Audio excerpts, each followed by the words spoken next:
이마 축소를 시행하면 그 절개선 뒤로 머리가 더 빠질 수 있기 때문에 추천드리지 않습니다.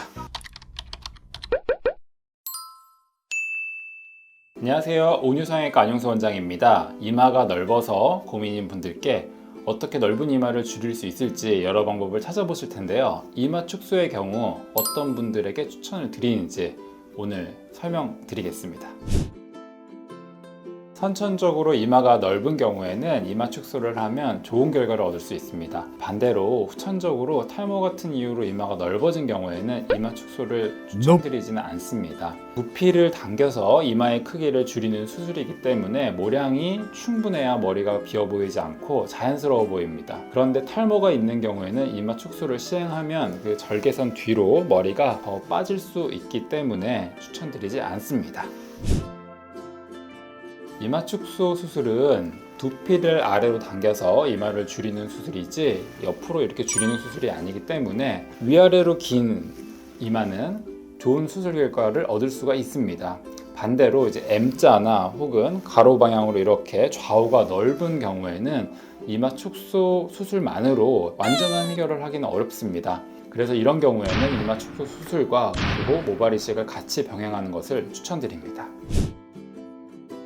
엄지손가락을 이렇게 헤어라인에 대고 밑으로 내렸을 때 두피가 움직이는 정도를 측정할 수가 있습니다. 움직이는 양과 그리고 두피가 늘어나는 양, 이 두 양의 합에 의해서 이마 축소의 정도가 결정이 됩니다. 탄성이 좋으신 분들은 훨씬 더 많이 줄일 수가 있고요. 거의 많이 안 움직인다 이런 분들은 줄일 수 있는 양이 엄격히 제한되는 거죠. 그 범위 안에서만 수술을 한다면 탈모도 없고 흉터가 넓어지지 않는 안정적인 결과를 얻을 수가 있습니다.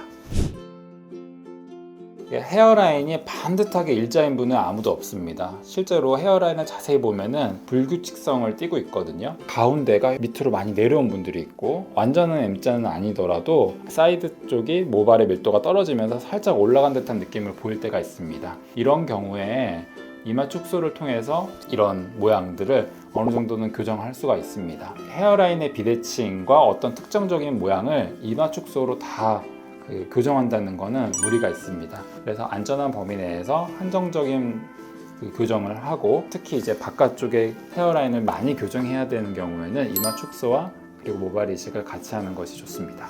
이마의 각도에 따라서 수술의 결과가 달라질 수 있나요? 수술의 결과는 달라지지 않습니다. 다만 이제 이마 축소 수술을 통해서 이마의 각도를 조절할 수가 있습니다. 너무 누운 분들은 옆에서 봤을 때 실제 같은 길이를 갖고 있음에도 불구하고 이마가 더 넓어 보일 수가 있거든요. 이런 경우에는 이마 축소를 할 때 각도를 조금 더 앞으로 이렇게 조정해서 너무 눕지 않도록 만든다면은 훨씬 더 이마가 아담해 보일 수 있습니다. 오늘 이 영상이 이마 축소를 고려하시는 분들께 도움이 되셨으면 좋겠네요. 감사합니다. 온유성형외과 안용수 원장이었습니다.